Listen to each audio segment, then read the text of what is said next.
queridos amigos, como é bom estar com você aqui na nossa salinha para um bate-papo muito especial, fazer um mergulho interior e esmiuçar todo esse nosso nichozinho onde guardamos as nossas emoções. Então, se você quiser participar do nosso programa, nos envie a sua mensagem pelo WhatsApp 21 967 57 3999.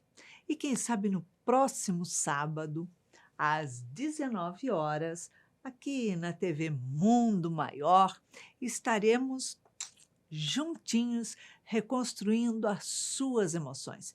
E não esqueça de acessar a nossa playlist lá no YouTube. Ó, faça comentários, coloque lá a sua mensagem, diga o que você achou, dê sugestões, participe. Vale a pena e nós vamos responder com muito carinho, muita paz. Hoje nós estamos aqui com uma convidada muito querida, muito especial, que vem bater um papo gostoso com a gente. Nós vamos falar de mulheres, olha só, outubro, o mês das mulheres, outubro rosa, que fala sobre a prevenção do câncer de mama e de colo do útero.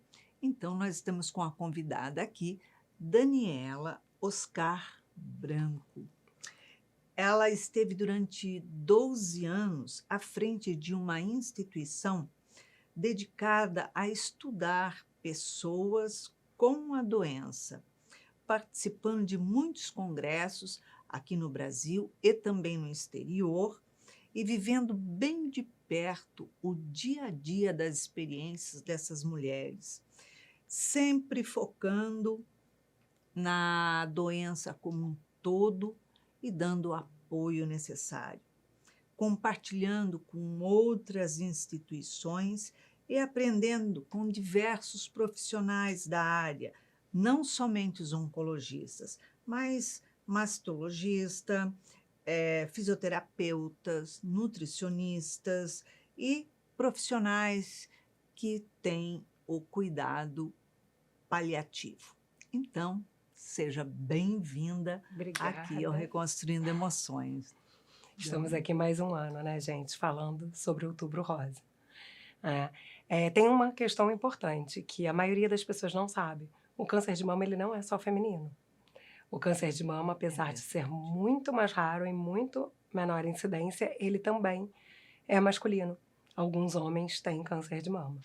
Mas é lógico que esse número é bem pequeno e o alerta, em sua grande maioria, para as mulheres, né? Que é uma quantidade muito maior, né, de mulheres que passam. E que cresce a cada ano, cada vez mais. A estimativa é que daqui a 2 anos a gente já esteja num número exorbitante da doença, o que eu já considero hoje um número muito grande. Com certeza. Né? Hoje nós vamos trazer o relato de Fernanda Rabelo. Ela tem 46 anos e diz que em 2016 ela foi diagnosticada com câncer de mama, um carcinoma invasivo.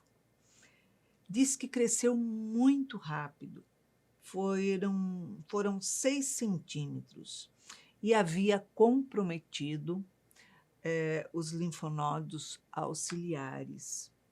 Ela diz que inicialmente ela começou com a quimioterapia para diminuir o tamanho do tumor e evitar que as células de câncer se espalhassem. Fez a cirurgia para a retirada e depois fez radioterapia e quimioterapia novamente. Ela diz que tem 2 filhas e que sempre teve um trabalho muito agitado. Como não tinha nenhum antecedente familiar, então ela não era do grupo de risco, não se preocupou. Então ela diz que ela começou a participar como voluntária no Instituto Projeto de Cura, que é uma organização da América Latina, com sede em São Paulo, e que busca conscientizar sobre a sua importância e arrecadar fundos para financiar os projetos de pesquisas científicas sobre o câncer. E ela diz: Iraci, gostaria que falasse sobre a importância em detectar para prevenir o câncer de mama. Então, como Daniela esteve à frente mais de 12 anos de um trabalho que abraçava todas essas situações, nós trouxemos ela para conversar um pouquinho com a gente. Como Então, é que Iraci, foi 12 anos nesse... então foram 12 anos de aprendizado, né? Sem sombra de dúvidas. Conheci pessoas incríveis, mulheres incríveis, né? Eu acredito que eu adquiri uma força que nem eu sabia que eu tinha. Porque quando você vê aquelas mulheres passando por tudo aquilo, de cabeça erguida, né? Pessoas que têm certeza de que aquilo tudo vai passar, tentando aprender, né? Com todo o processo, isso realmente é estimulante, enriquece demais. Ah, o Outubro Rosa, na verdade, ele foi criado já há muitos anos atrás pela Susan J. Komen. Ela é uma americana, né, que criou o Outubro Rosa. A gente vê aquela logo conhecida como, né, uma logo rosa, um laço rosa. Ele foi criado e ele é mundialmente usado. Ele é Certo. uma logo usada no mundo inteiro. Mundial. Ela criou essa instituição principalmente para um alerta de que as mulheres precisam entender o seu corpo. Elas precisam olhar para o seu corpo, elas precisam fazer o exame, né? Não só o autoexame, porque Sim. o autoexame ele é importante, mas na sua grande maioria, quando você detecta, ele já tem um tamanho considerável. Então, o Certo. ideal é que a sua mamografia esteja sempre em dia. Perfeito. A gente aqui conseguiu lutar muito e conseguiu que no Brasil ela fosse aprovada a partir dos 40 anos, que não era uma realidade até bem pouco tempo atrás. Puxa vida. Mas eu acho que você conversando com a sua médica, em alguns casos, o ideal é que seja feito antes, né? O que me chamou a atenção no relato da Fernanda foi justamente isso. Ela achou que ela não tinha hereditariedade, então ela não era de um grupo de risco. Infelizmente, todas nós mulheres estamos nesse grupo. Todos nós somos do grupo de risco, sim, e Exato. devemos cuidar, fazer exames periódicos. Nessa situação, de quanto em quanto tempo a pessoa deve fazer mamografia, enfim, esses exames Então, não para detectado prevenir. nada, uma vez por ano é o ideal. Você não tem nenhum tipo de problema, você não tem nenhum caso na família, você não tem nada disso, então você, uma vez por ano, vai lá e faz a sua mamografia. E o que é importante no outubro é o alerta. Ih, caramba, fiz minha mamografia esse ano? Puxa, não fiz, vou lá, vou fazer. O número de mamografias durante o mês de outubro, ele é enorme. Ele corresponde praticamente ao ano inteiro. Caramba! Então você vê que o alerta funciona. A campanha realmente está movendo, fazendo com que as pessoas se lembrem, né, que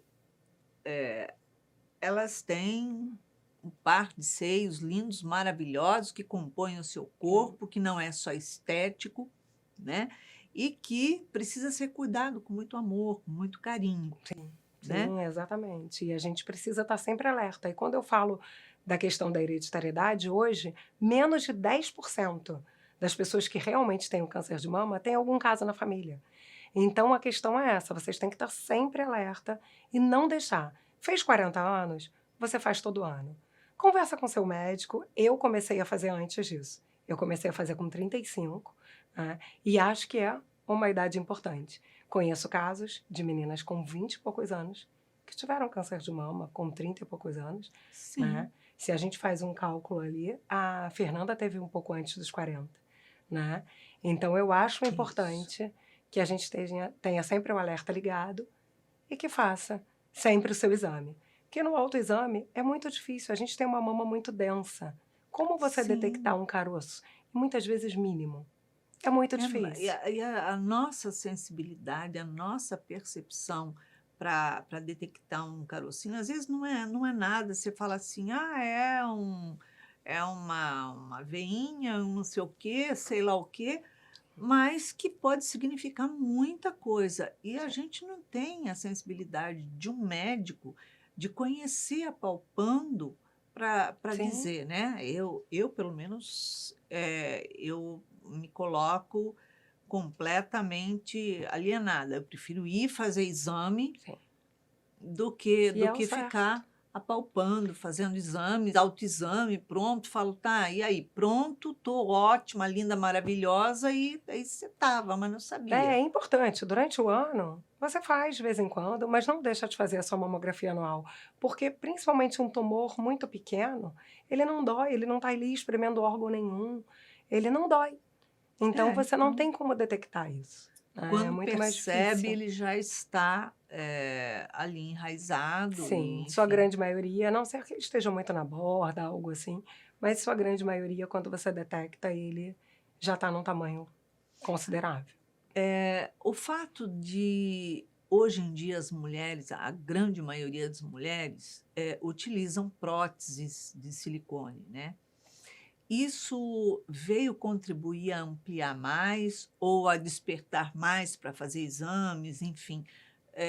O que direção isso tomou, esse aspecto da Eu vou falar prótese? como paciente, né, eu tenho a prótese já há muitos anos, há 10 anos eu já tenho prótese, e eu acho que essa é uma questão boa que você tocou, Iraci, porque a prótese obriga a gente a fazer o exame anualmente, né. A prótese, ela não muda nada com relação ao tumor, né, lógico, você vai fazer a reconstrução depois da retirada do seio, em alguns casos seu médico não aconselha você fazer seguido, né, na mesma cirurgia ou algo assim. Mas se sua mama está bem, sua mama está saudável, a prótese não faz mal nenhum ali. Sim. E você ainda fica com esse alerta. Obrigatoriamente, você tem que fazer o exame. Eu botei a prótese com 32 anos. Então, todo ano eu estava ali, fazendo sempre a minha mamografia. Porque são várias situações. Hoje já nem tanto, mas, pode romper a prótese, pode ficar com uma textura diferente. Sim, Então, sim, quer dizer, tem várias situações que precisa de cuidado, de avaliação, de sim. atenção, né. E somente um exame, eu acredito que no caso de prótese, somente um exame de alta resolução vai poder detectar alguma coisa, caso contrário não. Sim. E é um exame chatíssimo de fazer, né, nossa senhora. Olha, eu vou te dizer que depois que eu fiz a ressonância mamária, eu tiro os outros de letra. Mas é importante É sim, a gente tem que estar fundamental. sempre, é fundamental. E o importante é isso, a gente usa o outubro para esse alerta, para essas mulheres, para que elas possam estar examinando a sua mama, olhando para dentro, vendo se está tudo ok, né? Nada melhor do que a gente conhecer o nosso corpo, Com né? certeza, com Essa certeza. ferramenta que a gente recebeu e que tem que cuidar com muito carinho, né? Com certeza, absolutamente. Agora, Daniela, me diz uma coisa, nesse contexto de 12 anos acompanhando mulheres passando seus desafios, as suas experiências, que sem dúvida nenhuma é extremamente dolorosa, choca, quando a impressão que eu tenho é que quando a pessoa, recebe um diagnóstico, ela se sente como: "Olha só, você tá condenada". Então a sensação é essa, porque isso é uma coisa que se criou, acho que Uhum. muito tempo. E hoje a gente sabe que não, Não, que ainda não é mais assim. detectado precocemente, a chance de cura é de 95%. Gente, olha É só, muita coisa, é muita coisa. eu acho que é uma coisa que vem muito do passado, né, Sim, sim, sim. E no caso do câncer de mama específico, porque eu acho que esse diagnóstico, no câncer em geral, é algo que as pessoas realmente ficam com muito medo, né. Uhum. No câncer de mama específico, você tem a questão de que você lida com algo muito feminino. Você está lidando com o seio. É símbolo, né. A importância do seio para a mulher é muito grande. Com Né? certeza. E o câncer de mama, ele é hoje o câncer que ele atinge o maior número de pessoas, eu não estou falando de mulheres, de pessoas, ele é o segundo maior tipo de câncer no índice em que se tem Olha registro. só.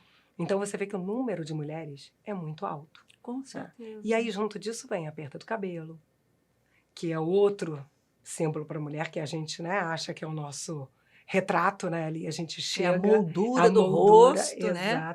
exatamente isso, a moldura. Então, é outro processo em que você tem que lidar. E isso tudo é muito difícil e muito doloroso. Algumas mulheres precisam ficar algum tempo sem a mama, né? Elas fazem a mastectomia e tem todo o processo de fisioterapia, que é muito doloroso. E que isso é um alerta importante. Muitas mulheres abandonam a fisioterapia no meio do caminho. Que elas já estão vivendo um processo, lutando pela vida. Tudo aquilo já é doloroso demais. E ainda elas precisam daquela fisioterapia em que a dor chega a ser insuportável.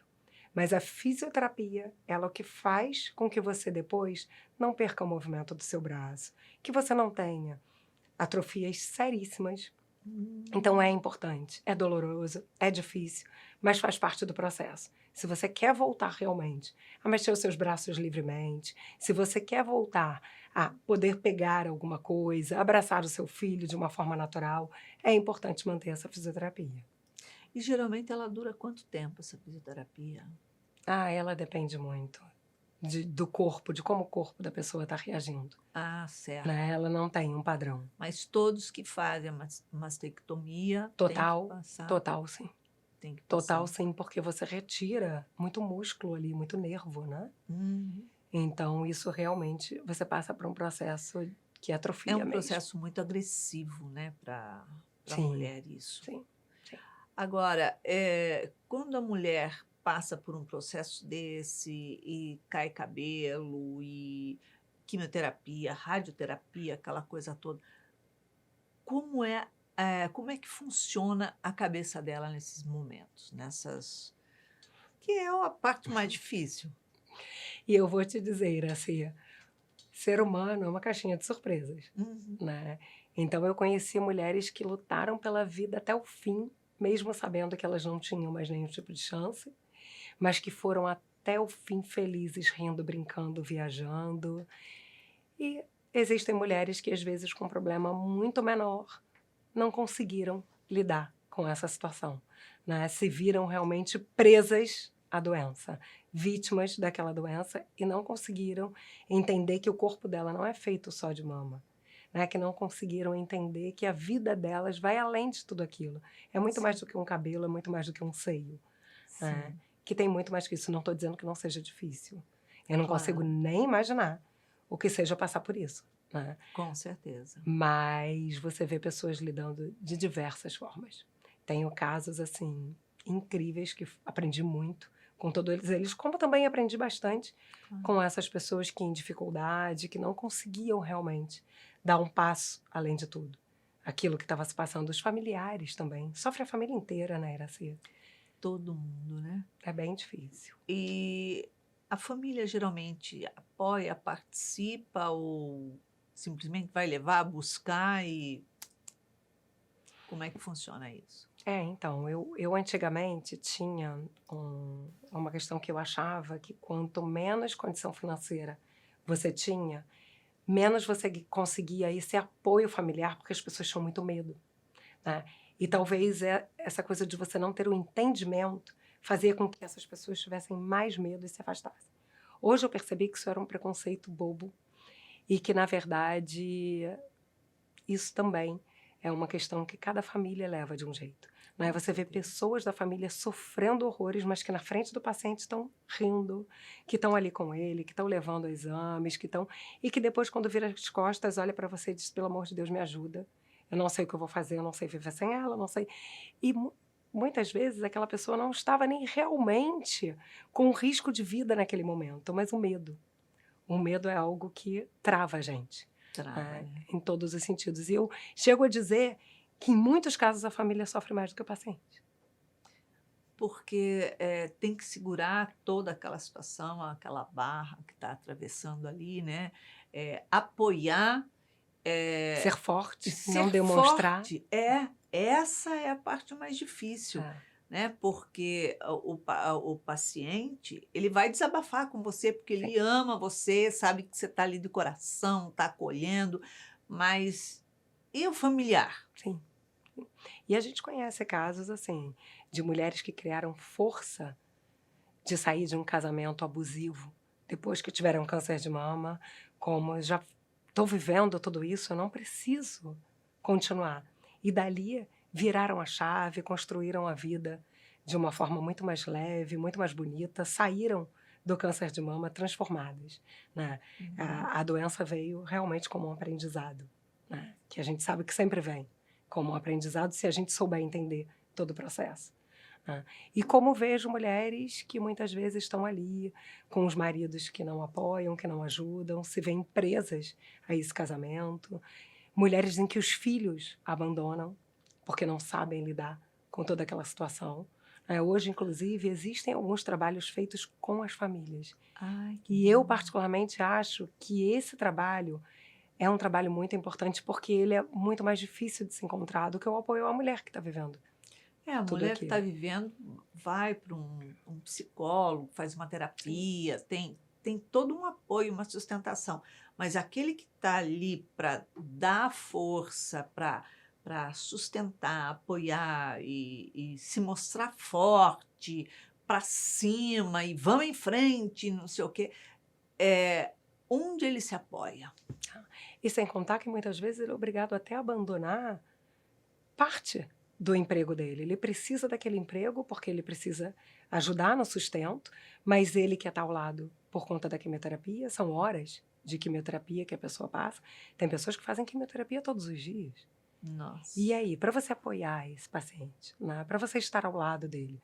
Muitas vezes é uma equipe de uma família que junta todo mundo, são primos, tios, primas, e que junta toda aquela equipe, irmãos, marido, e junta todo mundo para que realmente dê conta, para que ninguém consiga abandonar o seu dia a dia, né, porque é difícil, É é difícil, difícil. realmente.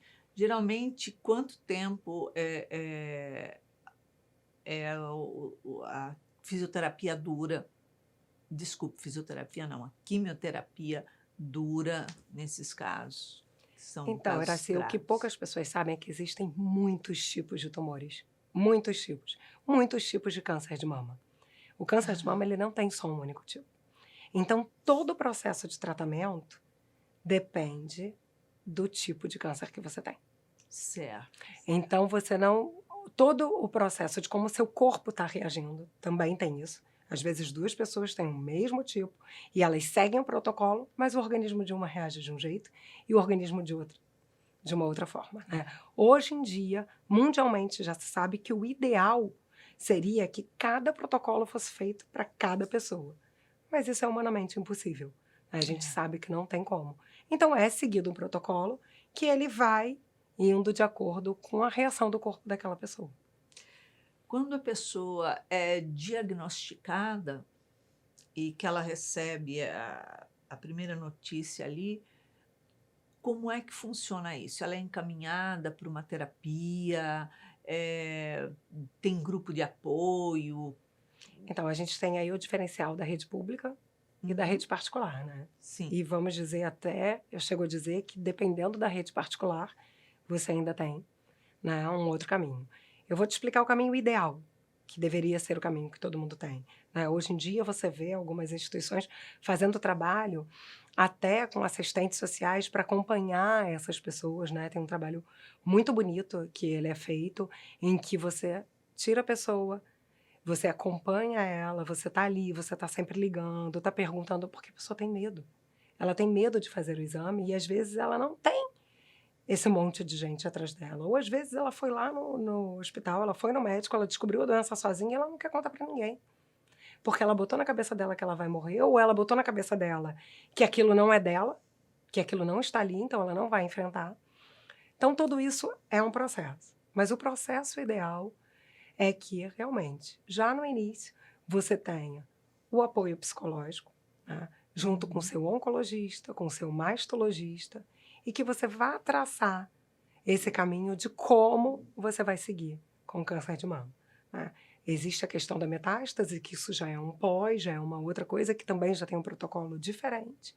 Mas, inicialmente, o câncer de mama é isso, assim, só o seu médico, o mastologista junto com o oncologista, podem descobrir, e geralmente, depois de uma biópsia, né, qual é o melhor caminho a ser tomado e que pode ser mudado no meio do caminho. Depende de como o seu tumor vai reagir durante todo esse processo.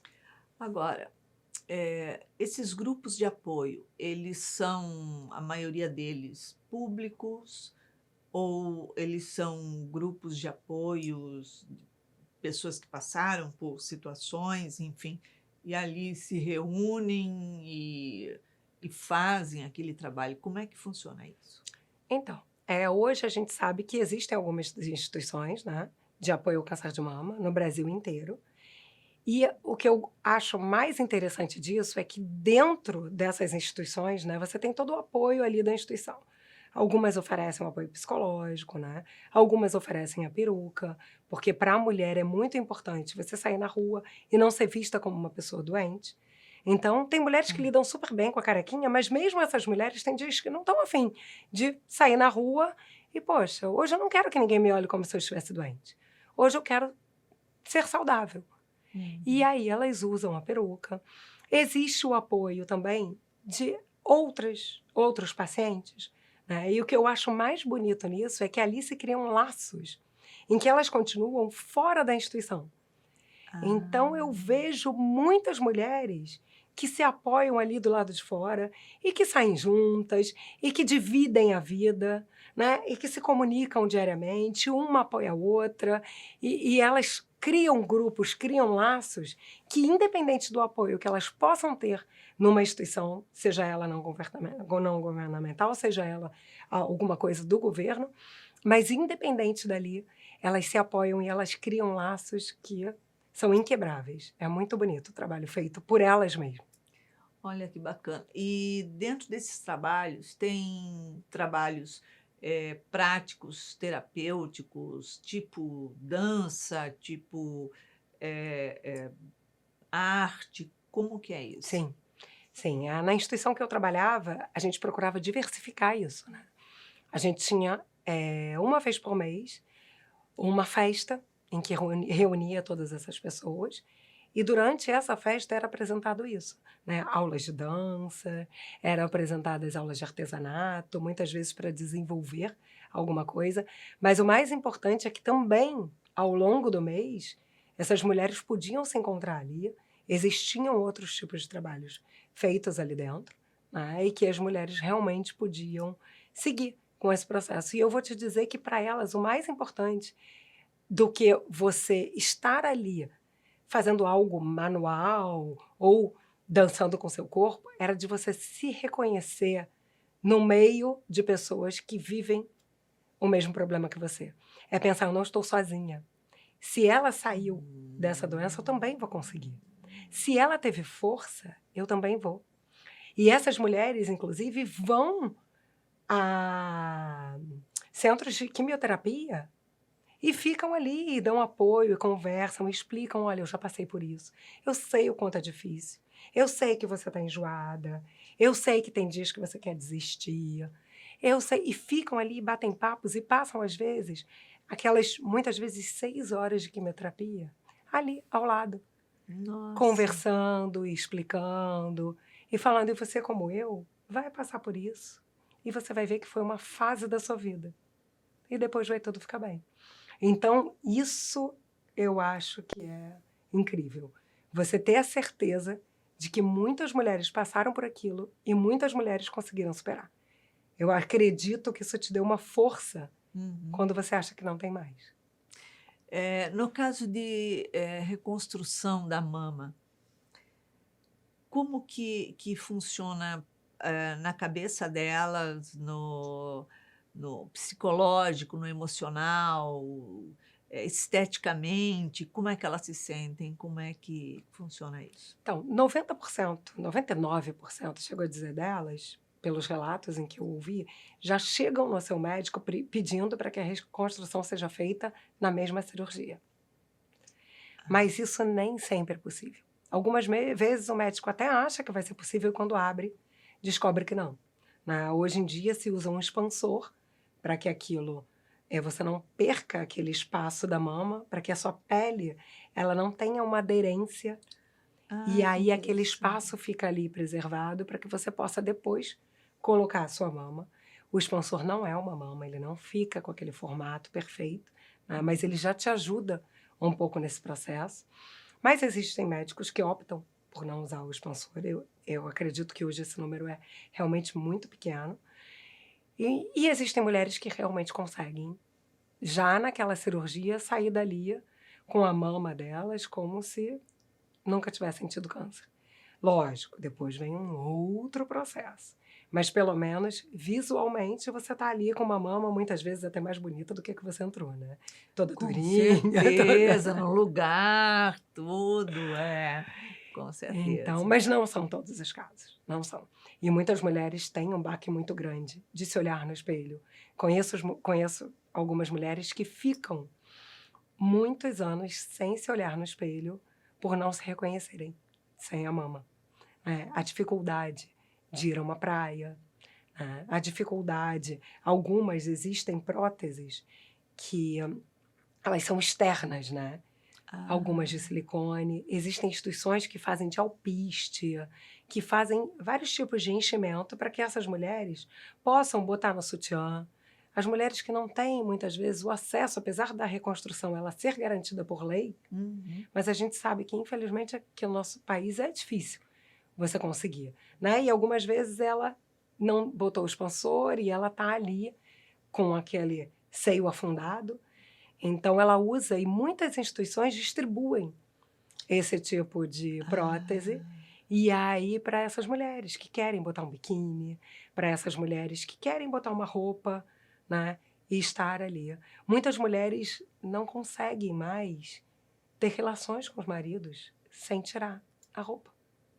Porque não querem que o marido veja Veja. que elas estão sem a mama. Então, assim, é um processo longo, é um processo difícil, é um processo de aceitação do seu novo corpo muito complicado, né? Porque é uma mutilação, Com certeza. é uma mutilação. Então, é difícil para essas pessoas. Hoje em dia, a gente já está numa fase em que você compra sutiãs próprios para mulheres mastectomizadas, mas tudo Que isso é o interessante. acesso. Isso tudo tem um valor. Algumas instituições têm parcerias com empresas, distribuem esse tipo de sutiã em que você tem o espacinho para você encaixar a sua prótese. Alguns vêm até já com a prótese, né, de Olha só. tamanhos diferentes. Então você consegue, hoje em dia, já se tem uma facilidade muito maior do que alguns anos atrás. E essas próteses são doadas pelo sistema de saúde ou a maioria é tudo particular? Na reconstrução, né, o sistema de saúde, o SUS, né, ele é obrigado a dar o Sistema Único de Saúde, ele é obrigado a dar a prótese. Mas a mulher tem esse direito por lei Certo. durante a reconstrução. Mas isso tudo ela passa por uma fila, ela passa, né, por todo um processo, até conseguir realmente reconstruir sua mama. Algumas até conseguem rápido, mas são casos raros. São casos raros.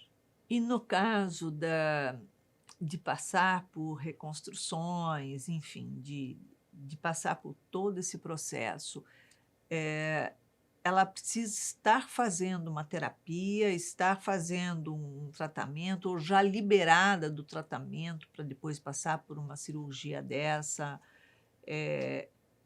Como é que geralmente acontece? Acontece tudo ao mesmo tempo agora. Tudo rápido. Porque, na verdade, você precisa, e muitas vezes, né, eu acredito até que em todas as vezes, fazer para ontem, acredito não, tenho certeza, você precisa fazer essa reconstrução, você precisa fazer essa retirada do tumor o mais rápido possível. Né? Sim. Então, assim, você não sabe muitas vezes o tipo de agressividade daquele tumor, muitas vezes a biópsia ela só pode ser feita durante a retirada. Alguns casos você ainda consegue fazer antes da cirurgia, mas e muitas vezes só depois da retirada daquele tumor. E aí você está ali, no processo todo. Então, o ideal é que se comece tudo junto. Tudo junto. E como é que funciona a relação de filhos com a mãe nessa situação? Então, eu tenho alguns casos em que, principalmente quando eles são crianças, né? A criança se assusta muito quando vê a mãe carequinha. A criança tem medo. Ela Olha, percebe o sofrimento da mãe, né? Por isso que o ideal é que sempre essa terapia seja familiar. Eu conheço casos, eu tenho uma grande amiga que passou pelo câncer de mama e a filha dela não via ela sem a peruca. Aí chegou um certo momento em que ela começou a tirar dentro de casa, com muita conversa, mas a filha pedia, por favor, se alguma amiga viesse, para que a mãe botasse a peruca, porque ela tinha medo de assustar. olha só. Eu tenho uma sobrinha que passou há pouco tempo pelo câncer, não foi de mama, e ela ficou carequinha. Mas quando estava a família toda reunida, ela ficava ali com a peruquinha dela. Eu tenho um sobrinho de 11 anos, ela tinha de 8 anos, ela tinha 13 e ele 8 na época. E aí a gente, um ano novo ali, toda a família reunida, ela foi todo mundo para a piscina, ela tirou a peruca. A reação dele, Iracia, foi de muito medo. De muito medo. Olha Ele não só. conseguia entender aquilo.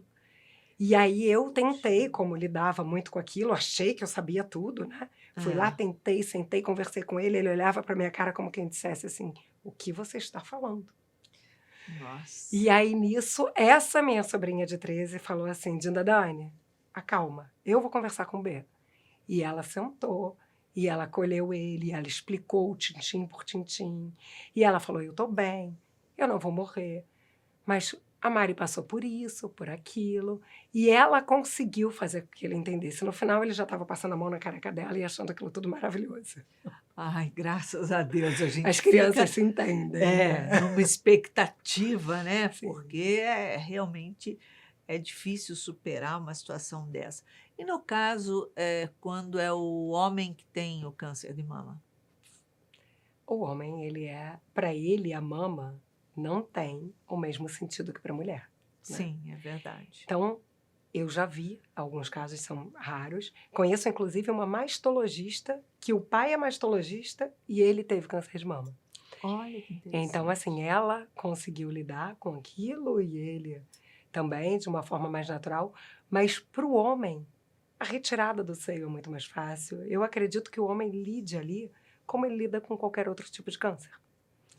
Um seio é diferente de uma mama, Sim, a né? representatividade é diferente, É, né? E com para certeza. o homem, a perda do cabelo, em sua grande maioria, eles não estão muito preocupados com isso, né? Eles estão mais preocupados com morrer, É, o medo da morte, do que todo o processo, a dificuldade, né? E, lógico, todo o processo de quimioterapia é doloroso para um homem e para a mulher, né? O sim, processo de radioterapia é difícil para um homem e para a mulher, com certeza. mas tem uma diferença ali. Puxa vida. E tem muitas redes de apoio em todos os Sim. lugares. Sim, sim. A gente pode dizer que em alguns estados, né, que são um pouco mais afastados, eles realmente precisam procurar, em algumas vezes, um estado um pouco maior para conseguir esse apoio, Ah, certo. né? Mas nas grandes cidades você já tem esse apoio, sim. Então, ainda falta uma ampliação Sim. dentro de tudo isso. Sim, sim. É um trabalho de formiguinha. Nossa, que dificuldade, que é algo que acontece há décadas, enfim. E a gente ainda fica num espaço arcaico. Sim. E né, apesar de cientificamente o avanço já ter sido muito grande, ainda assim existe muita dificuldade, principalmente no nosso país, nos países do terceiro mundo, de uma forma geral, ao acesso, né, ao entendimento. A mulher, ela muitas vezes encontra nessas instituições o esclarecimento, o que ela tem. Como ela Certo. pode questionar o médico? Por que ela pode perguntar? Por que eu estou fazendo esse tratamento e não aquele? Então, isso tudo é muito importante. E isso tudo ela encontra ali, dentro das instituições, né? Tudo isso Ela tudo. consegue entender como funciona todo o processo, o que ela pode lutar pela doença dela, o que ela pode pedir, por que eu não estou fazendo tantos exames? Né? Por que o meu tipo de tratamento é X se a minha amiga que tem o mesmo tratamento é Y? Por que meu tratamento não está funcionando e eu não tenho mudanças desse tratamento? Então, isso tudo ela consegue através de aprendizado. E esse aprendizado, toda essa bagagem científica, todos esses estudos, toda essa segurança, hoje em dia se tem essa rede de apoio que pode ajudar a mulher nisso. Muito bacana, muito bacana. Aí a gente tem mais a que apoiar. E autoamor é fundamental nesse momento, né? Sim. Aliás, em todos os momentos. Em todos. Dani, passou tão rapidinho. Foi, né? Chegamos ao final. Voou. Em uma palavra, uma emoção para Fernanda reconstruir. É uma emoção de amor, porque eu acredito que hoje, pelo relato da Fernanda, ela já está curada. É óbvio, ela não pode deixar de estar sempre ali com o alerta ligado. Mas que ela tenha muito amor a essa vida dela, né? Essa oportunidade que ela teve de aprendizado e de continuar seguindo em frente, de cabeça erguida, sabendo que, apesar das dificuldades, ela venceu e segue, ajudando outras mulheres, o que ainda é mais importante. Isso, para mim, tudo isso é amor. Tá joia. Dani, obrigada pela sua presença no nosso programa novamente. É uma alegria poder compartilhar com você. Obrigada a todas você essas novamente informações. pela oportunidade de estar aqui, né, dividindo todo esse conhecimento, que foi para isso que eu aprendi, para poder dividir. É isso aí. Muito obrigada. Obrigada. Muita paz. Fernanda, a Daniela nos trouxe inúmeras informações para que a gente pudesse compartilhar de uma forma bem lúcida, né? A travessia nesse enfrentamento. E vamos ver agora o que é que a doutora Nise da Silveira tem a dizer a você. Ela diz assim: a gratidão traz fluidez e harmonia à vida. Agradeça ao acordar como se acabasse de nascer. Com a experiência de muitos anais, tens a oportunidade de fazer tudo diferente, construindo uma nova história, sendo hoje demudado de ontem e transformado para o amanhã. Portanto, viva hoje intensamente cada minuto, como se fosse a oportunidade única dos seus sonhos e já estivesse chegando a hora de partir. Muito lindo, não é? Pois é.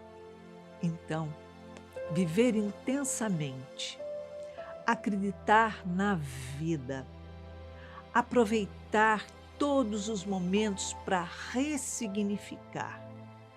Quando a gente faz um mergulho interior, a gente começa a descobrir quem somos nós. O autoconhecimento é fundamental na nossa vida. E quando a gente começa a descobrir o que somos nós, quem somos nós e o que não queremos mais ser e como mudar, então tudo na vida começa a fazer muita diferença, porque a gente começa a se observar, a crescer, a amadurecer, a melhorar e a vencer todos os desafios. Então é isso.